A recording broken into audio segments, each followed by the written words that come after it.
Hi, I'm Alexander Russo with The Grade. I'm really excited to be here talking about education news in this second month of the Trump administration. I've got a great set of journalists to hear to reflect on what they've learned and what they've seen. And I think we're going to try to figure out what's the news and what's the circus. I'm going to ask you all to introduce yourselves. It's great to have you. Kalyn, why don't you start? Hi, I'm Kalyn Belsha. I write for Chalkbeat. I'm on the national team, and I've been covering education for 12 years now. Excellent. Zach? Yeah, I'm Zach Schermele. I cover federal education policy, higher education, and the education department for USA Today. Great. And Mandy? Hi, I'm Mandy McLaren, and I cover education for the Boston Globe's Great Divide team. Excellent. So this is the Grade's monthly look at education journalism. We talk to educational reporters about what they've been up to, what they're seeing, how they're picking stories, how they're reporting them. Let me start out by asking everyone the big question. I think I might know the answer, but what was the big education story that you ended up working on in this past month? Kaylin, do you want to start again? Sure. I mean, I think that there was kind of like a wave of stories related to the expected executive order to try to close the Department of Education and then also the mass layoffs that happened at the Department of Ed. So I think that the stories that ended up being the deepest and kind of the ones that I am going to reflect on probably the most are the ones that I was able to do a little bit later in the news cycle where I was able to parse through what had actually happened with the layoffs. We got the notice saying that they were going to let go half of the Department of Education through a combination of the buyouts, resignations, and firings. But the firings were going to take effect right away. And so we were kind of scrambling to figure out who'd been let go. The union was the one that really provided some of the initial information about the positions, and we were able to gather that the Office of Civil Rights was hit really hard, the Financial Aid Office was hit really hard, and that the Institute of Education Sciences was also hit really hard for education research. But when we were kind of seeing all the stories were coming out, it was really we were trying to carve out a piece that would be helpful. And one of the stories I was able to kind of carve out was about the Office of English Language Acquisition. We'd seen a couple other stories about specific aspects, and so we were like, let's go really deep on that one office. What did they do? What does it mean for them not to be staffed? And so that was one of the stories that I really was proud of by the end of the month. Excellent. And we're going to talk more about favorite stories in just a second. Zach, what was the big story for you in this past month?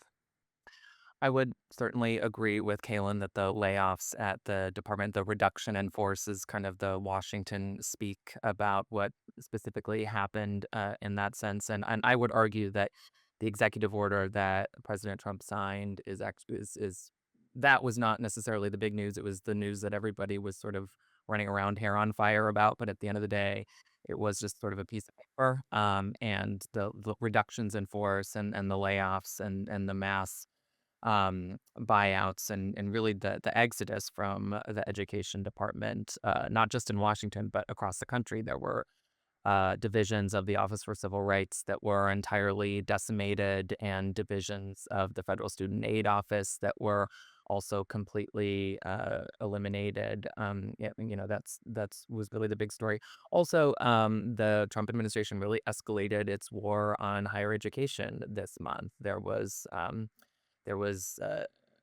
so institutions of higher education have really never had their federal funding entirely pulled by the government, but we're sort of seeing an unprecedented look at what a presidential administration is willing to do in that arena.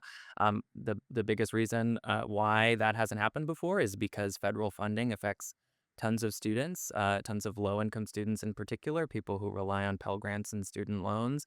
But we're seeing the Trump administration sort of find ways around that, and pull very important pieces of funding from institutions. So it started with Columbia University in New York City, and when the administration announced that an agency-wide task force was going to be investigating the school over allegations of creating an anti-Semitic environment, and then sort of unilaterally pulled $400 million in funding from the school through a variety of agencies.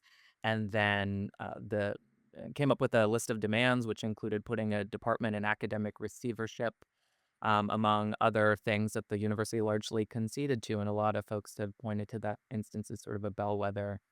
There were also other cases, the University of Maine, University of Pennsylvania, other schools that have seen their funding pulled from the federal government in ways that are really affecting them and hurting them, and causing them to implement hiring freezes and other austerity measures right now. Mandy, how about you? Anything to add or anything that you saw differently?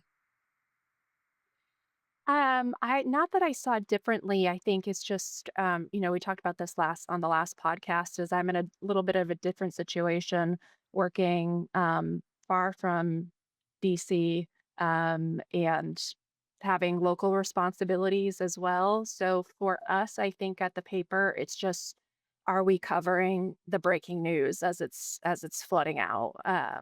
And so I have a couple colleagues that are working on some step back pieces right now that I think are going to be really great. But yeah, the biggest thing from this past month was finding the Boston based office of the ed department, and not sneaking in. It was all unlocked. We colleague and I just walked through all of the empty halls and offices, and it was very clear that the space hadn't been used in quite a long time. So honestly, canceling the lease kind of made sense to me. That's amazing. Did you get that up already? Is that something that you did already, or that's something still coming out? That was in our story about the layoffs. Excellent. Okay.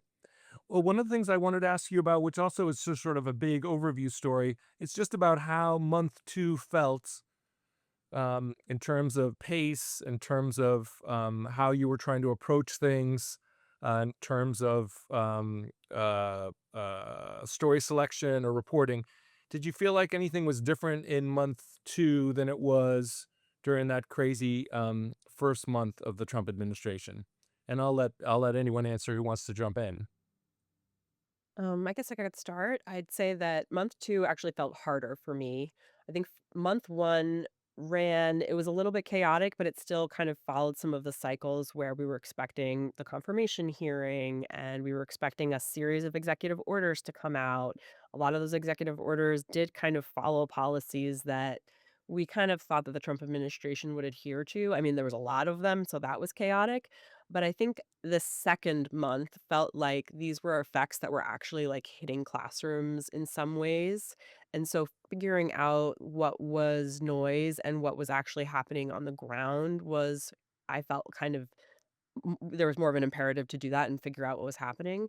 And I also think that we were waiting for this executive order so much, and like my editor was the one that was assigned on that, and like she had to update the story a million times, and like we were both kind of like handing things off to each other, trying to like expect will something happen or not, and like trying to make trade-offs and priorities and do pre-reporting for things that we thought might happen.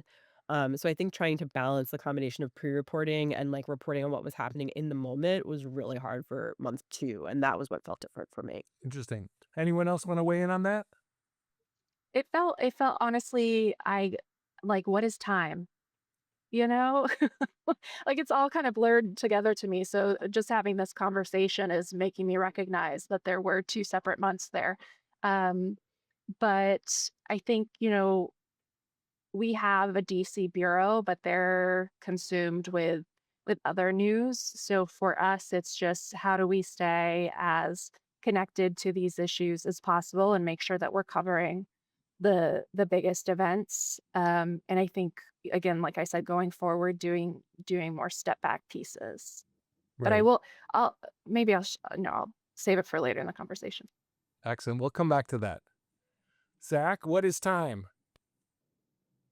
That is a great question. There was so much news that happened, that I think we started to move into more of a triage phase of like, okay, what is important? What is actually happening? What's the reality on the ground? What are policies that are being implemented or things that are happening at the federal level that are actually affecting people's lives, folks in the government who are getting laid off, and also people in colleges and K-12 schools who are being affected by those folks who are no longer there, or administrators who are scrambling to try and be compliant with things like a Dear Colleague letter, um, because that was another big story. And, I would say that it became very difficult to try and sort of square some of the things that were being said with some of the things that were actually occurring on the ground. There were a lot of misnomers that were circulating this last month and previously about like what the federal education department does. And there was like every week a sort of people scrambling, and I think we were having similar conversations in our newsroom to what Kalyn was discussing about the executive order related to the education department. And I think a lot of newsrooms, we do sort of postmortems about this type of stuff, and I think later down the line, I'm going to be thinking about, were we spending too much time thinking about that executive order and preparing for that executive order, which was big news and certainly alarmed a lot of students and teachers across the country because people don't understand what the federal education department does. People don't know that there are regional offices, like Mandy pointed to, that really intimately affect what's going on at their schools. You mean, But Zach, I think I'm going to be doing a lot of questions. sorry to Oh, go ahead. sorry to jump in, but you're saying that there was concern that readers would think that the U.S. Department of Education being abolished meant some sort of end of education, a closing of schools kind of situation. Right. Honestly, I was thinking a lot about the Biden administration and student loan forgiveness coverage, frankly. We like wrote a lot of stories about the policies that the Biden administration was moving forward with respect to student loan forgiveness over the course of the past couple of years. And a lot of those stories, I think, were very important and were communicating to borrowers in real time information that they needed to know. But at the end of the day, here we are in the first couple months of the Trump administration, and student loan relief is largely gone. And, if you're somebody who's enrolled in public service loan forgiveness, you're concerned about whether or not that program is really going to continue or whether you could see your relief jeopardized at some point. And I think a lot of the coverage from all sorts of newsrooms ended up actually confusing borrowers. And I think similarly about the education department coverage, that there was so much breathless coverage about it that I think much of it probably ended up confusing students and teachers who don't necessarily understand that the federal government doesn't play a role in administering school curriculum, right? And that Title I funding is not supposed to be jeopardized. Pell Grants are not supposed to be jeopardized. And because the rhetoric coming out of the administration has been so inconsistent, Linda McMahon, for example, said on CNN, on State of the Union, this last Sunday, that the proposal to move the student loan portfolio to the Small Business Administration was a suggestion, whereas President Trump said from the Oval Office that that was something that was happening imminently. There's so much inconsistent rhetoric from the administration about what is actually happening that I just think that we as reporters have to take extra care to parse out what is important what information is important to deliver to readers, and what information we have to deliver with a lot of caveats, Yeah. and how and the precision of language is really paramount at this period in American history. I wanted to So we're not scaring people. I wanted to ask you a little bit of a question about that, related to Title I funding cuts. How did you all, thank you for referencing this, Zach. How, Mandy or Kalyn, how did you handle, I saw stories, not from you, but I saw stories about cuts, cuts to major federal education funding streams. How did you understand those uh, situations, and how did you convey to readers whether or not Title I or special ed was going to be cut?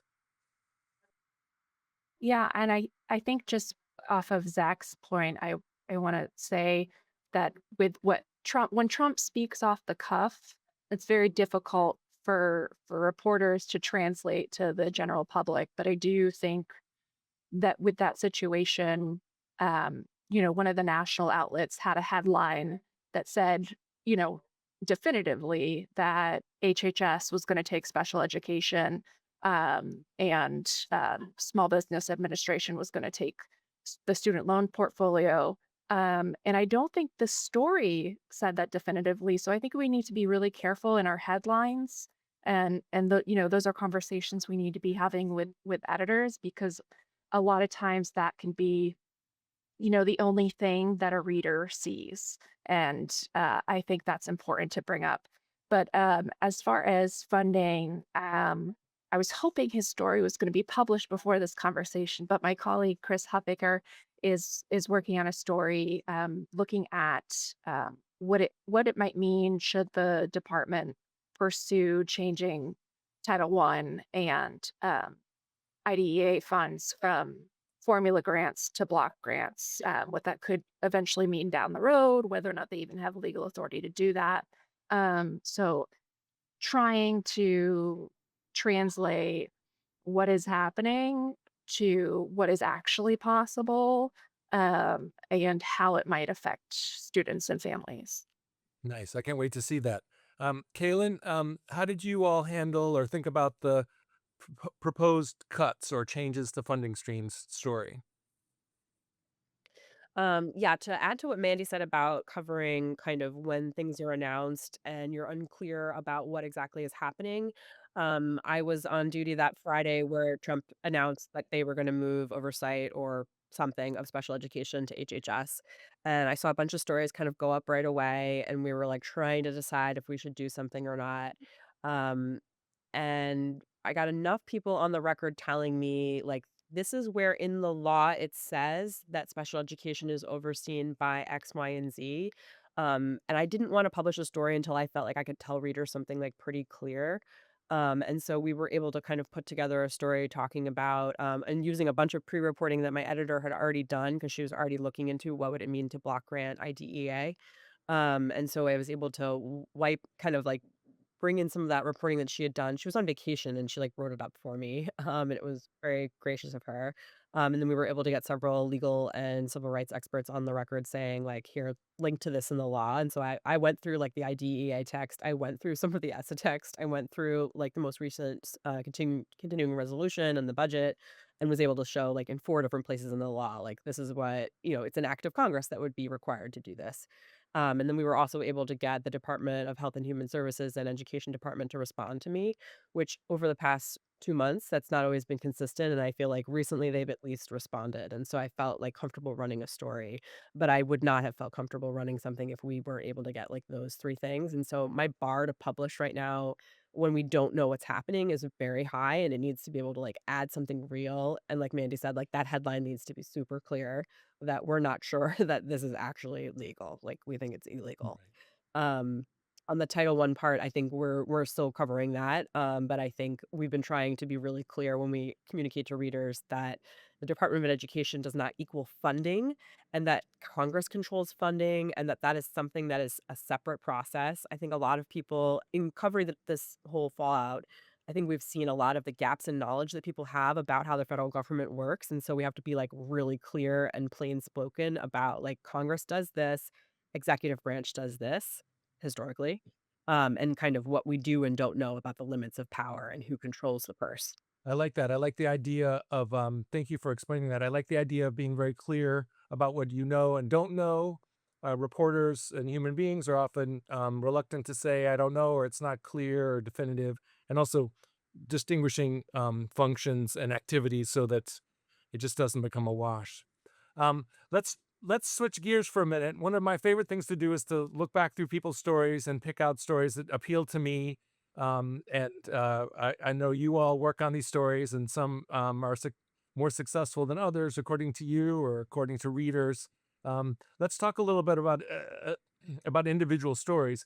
And Kalyn, I went through. I'm going to ask you first to talk about your favorite stories. I'm going to start by telling you my favorite story of yours, if that's okay. I really like the Sure. English language learner story. Um, what's going to Okay. happen to English language learners if offices are cut that serve English language learners? Again, not a funding cut necessarily, but a cut to services, if I understand, a cut to offices that serve. Um, what was your favorite story of the last month that you got to work on that you felt like was most satisfying or successful? That was also my favorite story. I think because for a number of reasons, we chose that office because historically there have been so many violations of English language learners' rights and they're poorly understood. There was for a time an understanding that kids should get bilingual education, and that was kind of rolled back through the courts. And so, what we've seen states implement over the years has been really wide ranging. The kinds of services kids get is really different. And that Title III money, even though it's a small pot, is really, really meaningful for a lot of communities, especially communities that have seen a surge of immigrant kids recently. And, obviously that intersects with kind of the Trump administration's ideas and priorities around immigration enforcement. And a lot of students are already kind of feeling isolated, perhaps, in their communities. And so this particular office was set up to serve kind of the Title III and make sure that states are spending that money correctly. And then they also oversee all of this professional development work that's happening for teachers across the country. And bilingual education teachers and English learner teachers are almost always in short supply. And so the training of these teachers is really, really important. And some of these universities that are working on these programs are either helping paraprofessionals get their license or helping people from the community work up to get their teaching degree. So they're like pretty crucial. Nice. And I was able to get interviews with some of the laid off staffers, former Trump officials who were really concerned about the move, who had served in that office in the first administration, the Biden appointee who had served in that office. I called all the numbers on the staff directory. The Some of the universities who were grantees spoke with me. I was kind of surprised with the number of people who were able to speak with me, and I think that that taught me to just go for it. Like, even if you think someone's not going to talk with you, this is a pretty historic moment, and there are people who are speaking out that, like, I didn't think that the first administration's Trump appointee person would speak with me, and he was like, "I have thoughts." So I think it is just a good, go get LinkedIn for journalists and make sure that you have access, and just go for it and reach out to people that you think may not respond. Nice. Zach, I want to ask you a slightly different question. The story you wrote that I liked, first of all, you put out an enormous number of stories. It is just quite a thing to see your story list for a month. Appreciation for that. The story you wrote that I remember the best and liked when I went back and looked was the story about the DEI walkback. We all may not remember this a month later because we did a memory wipe, but there was this whole K-12 DEI thing that sort of came and then it went. And you did a story about how that was starting to get walked back to almost a month ago. Um, what was the story that you wrote that you found was most satisfying, or you felt like you got to go the deepest with? Yeah, that's so funny that you bring that up because I couldn't have been able to tell you when we wrote that story. Like it's too many things have happened, but essentially the Education Department, the Office for Civil Rights, put out a dear colleague letter, which put out a dear colleague letter, which had a very far-reaching, sweeping interpretation of the SFFA decision and how that applied to Title VI enforcement. Title VI meaning discrimination on the basis of shared ancestry in schools, and and then they gave schools, K-12 schools and colleges, any educational program that receives federal funding, 2 weeks to become compliant with these really nebulous requirements about completely eliminating any hint of diversity, equity, and inclusion in really all aspects of educational life on campuses in this country. And then the day after that deadline had passed, on a Saturday, because lots of news happens on Fridays and Saturdays. I used to love those days, no longer in in 2025. Um, the department put out a frequently asked questions document, which largely walked back a lot of the sweeping assertions that were initially in the Education Department's Dear Colleague letter. And I think a lot of folks were breathing something of a sigh of relief. And then, of course, we saw tons of layoffs at the Office for Civil Rights. And so now I think that there's a question about the degree to which enforcement can actually happen, or whether schools have to worry more so about being kind of political targets, and not necessarily all schools have to be worried about compliance, but that select few that might be in the news for one reason or another might have to be more worried. Yeah, I would say that was a standout story. I would also say we did some reporting, speaking with some Biden appointees, laid off folks from the education department and people who are currently inside the department, about how a lot of the cuts that were made with respect to the reduction in force, those layoffs, actually could lead to some of the same types of things that the Trump administration has sort of disavowed with respect to waste, fraud, and abuse in schools. The Trump administration has been very vocal about wanting to rid the federal government entirely of waste, fraud, and abuse. That's been their slogan since the Department of Government Efficiency team started doing its work. But a lot of the same types of people who sort of try to rid waste, fraud, and abuse from schools are now no longer working in the education department because they've left, or they've retired early, or they've been pushed out. And so it's really interesting, I think, to sort of unpack some of the irony there in some of our reporting that we've done. Mandy, now that I hear you describe walking through empty regional U.S. Department of Education offices, I want to go back and look at that story. But the story that jumped out at me when I looked back yesterday at your stories was the story about uh, Republican states attacking 504 plans. An important issue, an issue where uh, which brings the story out of D.C., right? It's such a big challenge here. So that was a favorite of mine. What was a favorite of yours that you got to do? I don't think I really have a favorite of mine. I it just it and it just feels like it was all like covering breaking news, which is not usually where my passion lies. Um, but if we're talking about other people's stories that we loved, Let's do that. I was gonna bring up Kalyn's English learner story because I'm separately working on a localized EL story, and so it was really great to have that context at the national level. So thank you, Kalyn. Uh, and yeah, I think maybe this is an area of reflection for me. So if we chat again in another month, will I have something to say that I'm proud of? It's a goal that we all should have. I know you all are working under tremendously difficult conditions, and but yes, wouldn't it be nice if we all had something to look back at every month or so? Does anyone else have a story that they saw that they admired or that they wished they had done? I'm very envy driven, so if I see a story that does anyone else have any moments of envy or admiration for someone else's work or another team's work? Yes, I do. Every time I see Jodie Cohen and Jennifer Richards publish something in ProPublica, I'm like, click. They've had some of the best sourcing on the Department of Education firings, and they teamed up with the Bangor Daily News to do what I consider to be so far like kind of the deepest dive on what's happening with the Maine Department of Education, and looking at how the Trump administration has been putting pressure on them to comply with their interpretation of Title IX, because there have been, I believe, two or three trans athletes playing on girls' teams. And so the Maine has a couple more days to kind of come up with a response, but I found their reporting to be so easy to follow. There was six different federal agencies involved, and a story like that could have been incredibly difficult to read as a reader. Yeah, And I really appreciated that they were able to have local context, which obviously the Bangor Daily News reporters contributed that. And I think it was a really good example of when national reporters can collaborate with reporters on the ground to create a really whole story. nice. Thank you for reminding me about that. Zach, how about you?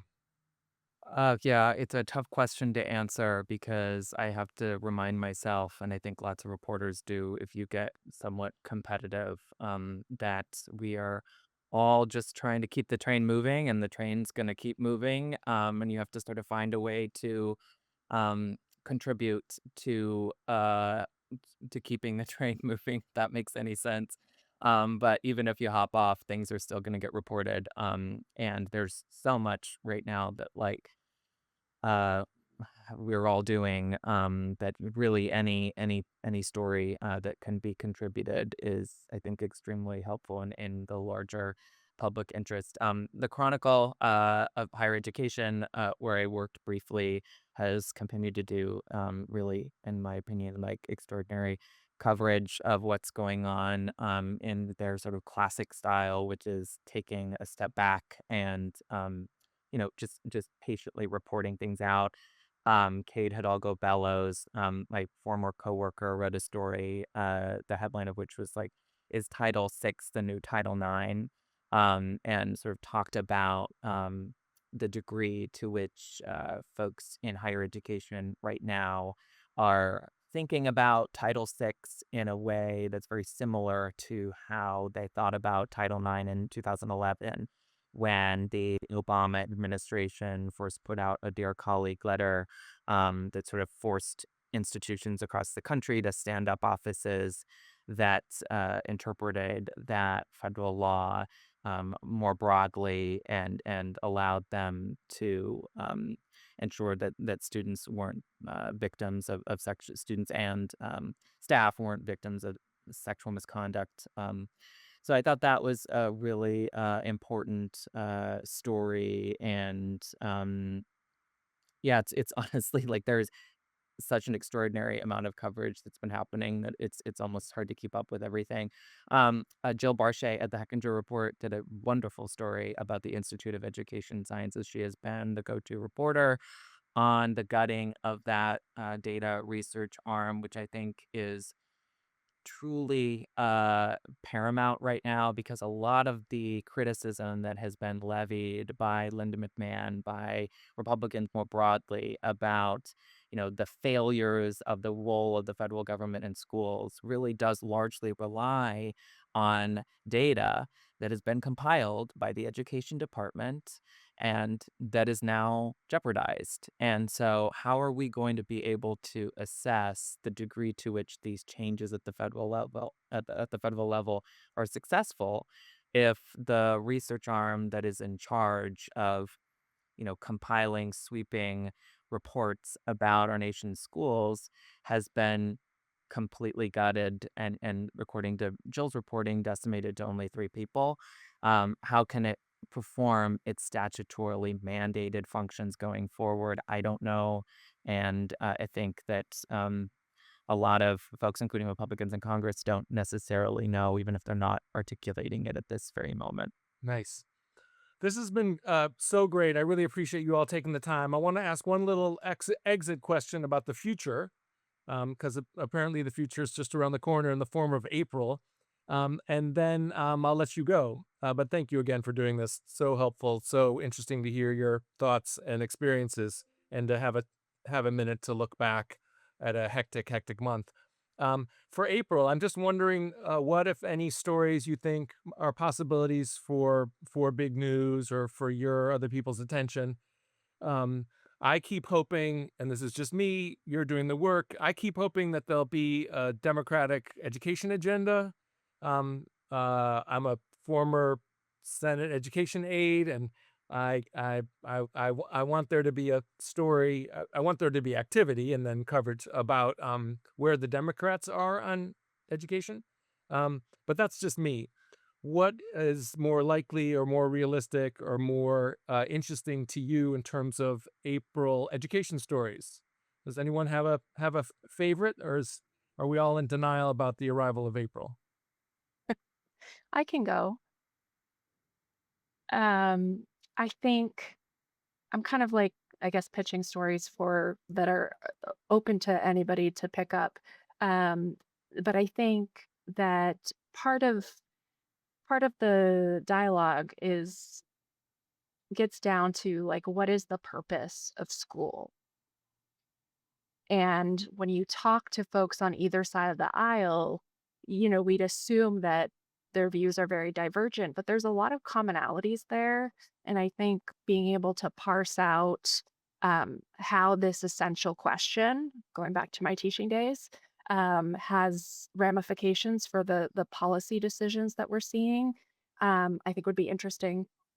And the other one that I've thought about, and I think this anybody out there listening that works for a local or regional paper could do quite easily, um, is we talked about Zach brought up most people don't know what ed does and what it doesn't do.